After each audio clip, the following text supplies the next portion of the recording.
अस्सलाम वालेकुम and welcome back to my YouTube channel. Babar Azam fail to perform as captain.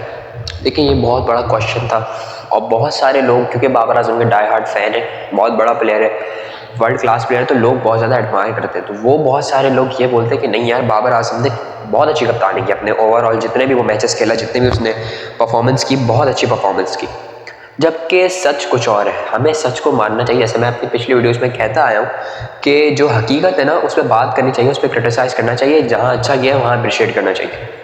देखिए, बाबर आजम ने कुछ जगहों में ऐसे कैप्टन अच्छा खेला, कुछ जगहों पे बहुत, बल्कि ज़्यादा जगहों पे वो एज ए कैप्टन फेल हुए, क्योंकि राइट टाइम नहीं था ना। जब उनको कप्तान बनाएंगे तो राइट टाइम नहीं था। अभी आपने न्यूज़ सुनी होगी कि Babar Azam likely to become captain again of Pakistan. इस पर मैं एक अलग से डिटेल वीडियो बनाने वाला हूँ, बट यही सच है कि बाबर आजम को दोबारा कप्तान बनना, और इस बार वो बहुत अच्छा कप्तान बन के आएगा आपके सामने। ये आप देखिएगा, मैं यहाँ पे बैठ के बोल सकता हूँ, बड़े आराम से बोल सकता हूँ, क्योंकि हर चीज़ का एक राइट टाइम होता है। अब बाबर आजम ने कितना अर्सा खेल लिया, तकरीबन भी बाबर आजम ने अब खेल लिया है 8 साल, तकरीबन 8 से 9 साल।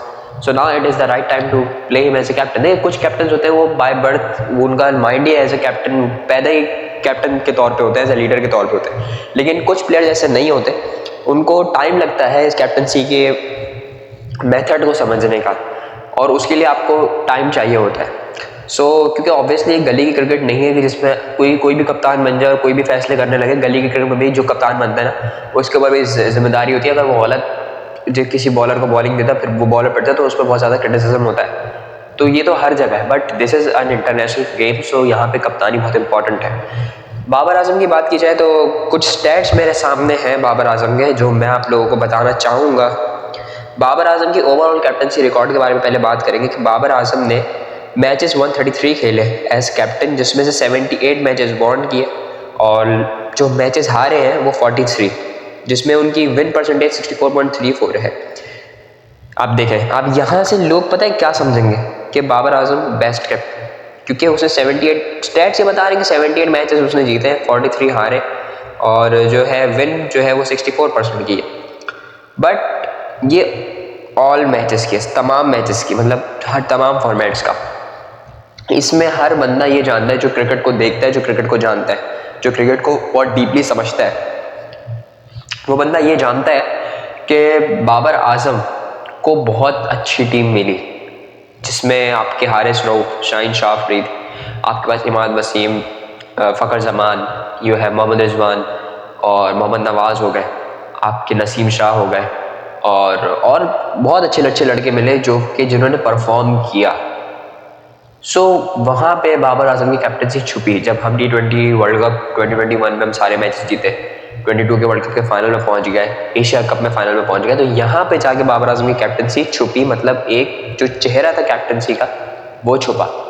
But the reality is that कि बाबर आजम ऑन ग्राउंड कैप्टनसी करने में थोड़े से फेल हुए। जब भी 2023 में हमने उसके कॉन्सिक्वेंसेस देखे कि जो हम लोगों ने इतना चढ़ा दिया बाबर आजम को, उसके बाद से वो ऐसा गिरे कि फिर वो एज ए कैप्टन नहीं उठ सके। बट अब जो वो कैप्टनसी करके आएंगे, अगर आप कप्तान बनेंगे तो वो डोमिनेट करेंगे, ये मैं बार बार बोलता हुआ। खैर, अभी तो हम जो कैप्टनसी के रिकॉर्ड्स हम उस पर बात कर रहे हैं, तो वहाँ पे बाबर आजम की फेलियर हुआ। बट अब जब आगे जाता हूँ तो मैं यहाँ पे देखता हूँ कि भाई टेस्ट का रिकॉर्ड बाबर आजम का देखते हैं। टेस्ट में बाबर आजम ने एज कैप्टन 20 मैचेस खेले, जिसमें से वो 10 जीते और 5 हारे, विन परसेंट 62। मतलब कि मैचेस वो जीते और काफ़ी अच्छे मैचेस जीते। विन परसेंटेज भी अच्छा, मतलब 50 अबव विन परसेंटेज अगर किसी कैप्टन का हो तो ये तो बहुत अच्छी बात है। लेकिन अगर बाकी पाकिस्तानी कैप्टन से अगर मैं इसको कंपेयर करूँ ना, अगर सरफराज अहमद के स्टैट्स पे अगर बात करूँगा, तो मुझे ऐसा लगता है कि वहाँ पे उनके विन परसेंटेज और ज़्यादा होगा। आई थिंक सो, मुझे ऐसा लगता है। लेकिन अगर बात की जाए, अच्छा, इसमें से ज़रूरी नहीं कि हर स्टैट जो ये बता रहे हैं, जो भी वेबसाइट से मैं आपको बता रहा हूँ, ज़रूरी नहीं कि ये हर स्टैट जो है वो सच हो। उसमें से कुछ ऊपर नीचे भी हो सकता है। खैर, अगर मैं शाहिद अफरीदी की अगर बात करूँ तो उन्होंने इतनी कप्तानी की नहीं, बट अगर मैं कंपेयर करूँ, मैं सिर्फ सरफराज अहमद से ही कंपेयर कर सकता हूँ, बिकॉज सरफराज अहमद की कप्तानी को मैंने ज़्यादा देखा है। तो मुझे ऐसा लगता है कि उनका विन परसेंटेज ज़्यादा था, बिकॉज वो वैसी 11 कंसेक्यूटिव सीरीज़ जीते थे, और हर सीरीज़ में कोई 5 T20 मैचेस और 3 T20 मैचेस की तरह से सीरीज़ें थी, तो उस हिसाब से पर सरफराज अहमद का विन परसेंटेज ज़्यादा है। बट यहाँ पे बाबर आजम की कैप्टनसी के अंदर उनका विन परसेंटेज अभी टेस्ट और ओवरऑल अच्छा नज़र आया। बट मैंने क्या बात की एज अ कैप्टन, कहाँ क्या एज ए कैप्टन जो हम बोलते हैं ना, वो कहाँ की बात हो रही होती है, वो ऑन ग्राउंड बात हो रही होती है कि आपने ऑन ग्राउंड क्या कैप्टनसी की, आप कितने एग्रेसिव थे। अभी लास्ट वीडियो जो मैंने अंडर 19 के उस पर बनाई, इंडिया साउथ अफ्रीका की और फिर पाकिस्तान की ओवरऑल परफॉर्मेंस के अंडर 19 में, तो मैंने दो बातें की कि युदय सरंदरान जो थे एग्रेसिव कैप्टन थे, साद बेग एग्रेसिव कैप्टन थे। जो एग्रेशन का वर्ड है ना, वो वर्ड डिफाइन करता है कि आपका कैप्टन कैसा है। अगर मैं किसी कप्तान को या कोई और क्रिकेट एक्सपर्ट किसी कप्तान को एग्रेसिव बोला, इसका मतलब कि उस एग्रेसिव का मतलब ये कि वो अच्छा कप्तान है, क्योंकि वो ऑन ग्राउंड अपने लड़कों को लेके चल रहा है, उसके अंदर पैशन है, उसके अंदर मतलब एक समझे कि उसके अंदर एक फीलिंग है, मतलब एक कैप्टनसी करने की एक वो है, वो एक रखता है। बाबर आजम बहुत पैशनेट प्लेयर है, ये चीज़ तो मैं विटनेस करता हूँ। वो जिस तरह से खेलते हैं ना अपनी गेम को, नज़र आता है कि उनमें पैशन है क्रिकेट का। बट एज अ कैप्टन जो है वो फेल हो जा रहे थे, बिकॉज ऑब्वियसली उनको सीनियर प्लेयर्स नहीं मिले टीम में। वो अकेले सीनियर थे, देखा जाए तो वो और मोहम्मद रिजवान अकेले सीनियर थे। और देखा जाए तो बाबर आजम, शायद मुझे ऐसा नज़र आया कि बाबर आजम रेडी नहीं थे कैप्टनसी के लिए। तो वो जो है मतलब कि खुद भी कोई सीनियर प्लेयर नहीं था, आगे कोचेस भी हमें थोड़े से डामाडोल कोचेस मिले जो गाइड नहीं कर सके सही से, तो यहाँ पे कैप्टनसी को फ़र्क पड़ा बाबर आजम की। फिर अगर हम चलते हैं वनडे इंटरनेशनल्स में रिकॉर्डेड, तो बाबर आजम ने 42 मैचेस एज खेले वनडे में एज कैप्टन, मतलब अपनी टीम के जो भी खेले, टीम से जो भी खेले, और उसमें से 26 विन्स की हैं और 14 गेम्स जो हैं वो हारे। उसमें से एक टाई हुआ है और एक का कोई रिजल्ट नहीं निकला, तो यहाँ पे भी बाबर आजम का विन परसेंटेज अच्छा है वनडे में भी। और फिर अगर हम आते हैं इनके रिकॉर्ड में, तो 64.63 जो है वो विन परसेंटेज है बाबर आजम का।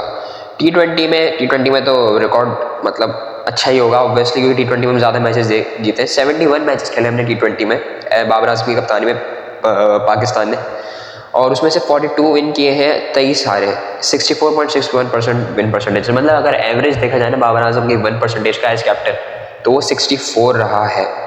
और PSL में जो उन्होंने जितनी भी कप्तानी की, जो कराची किंग्स या फिर देखा जाए तो पेशावर ज़ल्मी से, तो उसमें 22 मैचेस खेले बाबर आजम ने, जिसमें से 6 विन है और 16 लॉस्ट है, और विन परसेंटेज 27.27।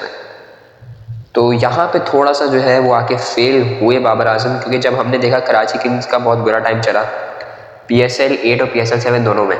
PSL 7 में एक मैच जीते, PSL 8 में भी एक ही मैच जीते। PSL 7 में बाबर आजम कप्तान थे, PSL 8 में इमाद वसीम कप्तान थे। तो वहाँ पे बाबर आजम, मतलब जो स्टैट्स ने जो बताया कि 22 मैचेस बाबर आजम ने ऐसे कैप्टन खेले PSL में, उसमें से 6 जीते हैं, 16 हारे। तो यहाँ पे जैसे मैंने बोला आपको कि जो हम ऊपर की विन परसेंटेज देखते हुए आ रहे थे ना, 64, वो क्यों थी? Because he got a team. उसको टीम मिली बाबर आजम को, जिस टीम ने परफॉर्म किया, और बाबर आजम ने खुद भी परफॉर्म किया। बट वही बात कि ऑन ग्राउंड कैप्टनसी कहाँ गई? ऑन ग्राउंड कैप्टनसी में आपकी वही बॉलिंग आती है, आपकी फील्डिंग आती है, जहाँ पे हमने हर जगह स्ट्रगल की। एवरी वर्ल्ड कप मैच जो भी हमने 2023 में खेला, वहाँ पे हमने स्ट्रगल किया। उसके बाद अगर हम देख लें, उससे पहले अगर हम पीछे जाएँ, तो एशिया कप में हमने स्ट्रगल किया, वनडे सीरीज़ में हमने स्ट्रगल किया। सो हर जगह हमने फील्डिंग और बॉलिंग में स्ट्रगल किया 2022 के बाद से, क्योंकि फिर बॉलिंग लाइन थोड़ी कमजोरी, वहाँ पे कैप्टन की बहुत इन्वॉल्वमेंट होनी थी कि वो फिर बॉलर्स को किस तरह से लेके चलता है, चेंजिंग किस तरह से करता है, और जो है फील्ड प्लेसमेंट किस तरह से करता है। और मैं एक चीज़ यहाँ पे और बोलना चाहूँगा कि बाबर आजम को फ्री हैंड नहीं मिला। फ्री हैंड इस तरह से कि ज़का अशरफ ने तो ये बोला था कि मैंने बाबर आजम को फ्री हैंड, मतलब कैप्टन को फ्री हैंड दिया, बट कैप्टन को पर्सनली फ्री हैंड नहीं मिला। जो फ्री हैंड इमरान खान के पास था, जो फ्री हैंड सरफराज अहमद के पास भी शुरू में था, जब वो बहुत अच्छे कप्तान थे, उसके पास से डाउनफॉल आया। डाउनफॉल क्यों आया? क्योंकि ऑब्वियसली फिर उनसे भी फ्री हैंड ले लिया गया था। तो बाबर आजम को उस तरह से फ्री हैंड नहीं मिला टीम के सिलेक्शन का। हाँ, कुछ इवेंट्स में मिला जहाँ पे दिखा भी कि हाँ उन्होंने अपनी मर्जी से टीम सेलेक्ट की है, बट यहाँ पे फ्री हैंड, मैं कह रहा हूँ कि जो दोस्ती यारी वाली बात थी ना, वो बात भी हद तक सही थी। बट कुछ जगहों पे आपको फ्री हैंड नहीं मिलता तो नहीं हो पाता, और कुछ जगहों पे आपकी डिसीजन गलत होते हैं। एज बाबर आजम के एज डिसीजन जो थे, कुछ प्लेयर्स को वर्ल्ड कप में लेके जाना, वो थोड़े से गलत थे। फिर आपने शादाब खान जब इंजर्ड होता, आपने अब्रार अहमद को चांस नहीं दिया। तो मैं इतना बैकग्राउंड में नहीं जाऊँगा, बट ये है कि थोड़े से आपसे डिसीजंस गलत हुए। ऑन ग्राउंड आपकी कैप्टनसी में फेलियर आया, जब भी आपको कैप्टनसी से हटना पड़ा। मैं देखिए हमेशा ही बोलता हूँ, जब सरफराज अहमद को या बाकी कप्तान को हटाया गया था पहले, तो एक चीज़ मेरे माइंड में होती थी कि पाकिस्तान के हर कैप्टन को सिर्फ 4 साल दिए जा रहे थे। मैं चाहता था कि यही 4 साल 8 साल या 10 साल में कन्वर्ट हो, ताकि उस कैप्टन को पूरा मौका तो मिले। और सबसे ज़्यादा मैं ये सरफराज अहमद की कैप्टनसी में चाहता था कि वो अगले 4 साल और कप्तानी करे।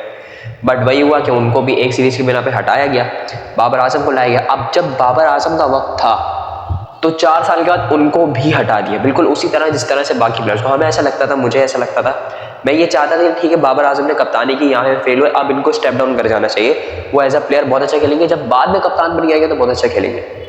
बट मुझे ऐसा ये भी फील आ रही थी कि यार बाबर आजम जितना बड़ा प्लेयर है, जितना लोग एडमायर करते हैं इसको, तो बाबर आजम जो है वो मुझे ऐसा लगता है कि वो 4 साल और कंटिन्यू करेंगे as a captain. But fail हुए। उसके बाद से जो भी पीसीबी का डिसीजन था, कहने को तो ये कहा जा रहा था कि बाबर आजम ने खुद स्टेप डाउन किया, लेकिन हकीकत ये नहीं है, बाबर आजम ने खुद स्टेप डाउन नहीं किया, हटाया गया बाकायदा। तो बाबर आजम को हटाया गया, शाहीन को कप्तान बनाया गया, और शाहीन को कप्तान बनाने का उस पर कोई तुक नहीं था।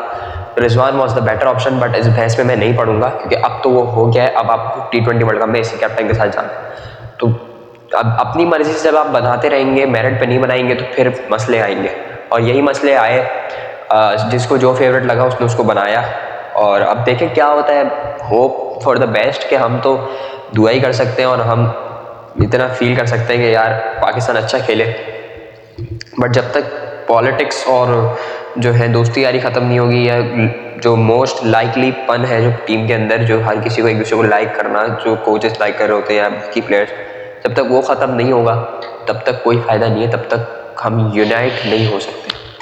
सो this was the stats of Babar Azam captaincy. और जैसे कि मैंने बात की, अगर किसी को बुरी लगी हो कि मैंने बाबर आजम के बारे में ऐसा बोला, मैंने कोई गलत बात नहीं की यहाँ बैठ के। मैंने जो हक बात, जो सही बात थी, मैंने वही बात की कि भाई देखिए बाबर आजम ने एज ऑन ग्राउंड कैप्टनसी पे वो उनका फेलियर आया, मैं उनको बहुत बड़ा प्लेयर मानता हूँ। वो एज बैट्समैन समझे, उनकी कवर ड्राइव्स, उनकी लेग साइड पे खेल जाना, उनके हर तरह के शॉट्स क्लासिकल शॉट्स होते हैं, चाहे वो छक्का मारे या चौका मारे, every shot Babar Azam played. चाहे वो डिफेंस भी करे ना, तो बहुत क्लासिकल डिफेंस करते हैं, उनकी टेक्निक ही ऐसी है, तो उनका कोई मैच नहीं है। बाबर आजम और विराट कोहली को जो कंपेयर करता है ना, वो हट ही जाए तो अच्छा है कि भाई आप किसको कंपेयर कर रहे हो। बाबर आजम की क्लास अलग है, विराट कोहली की क्लास अलग है।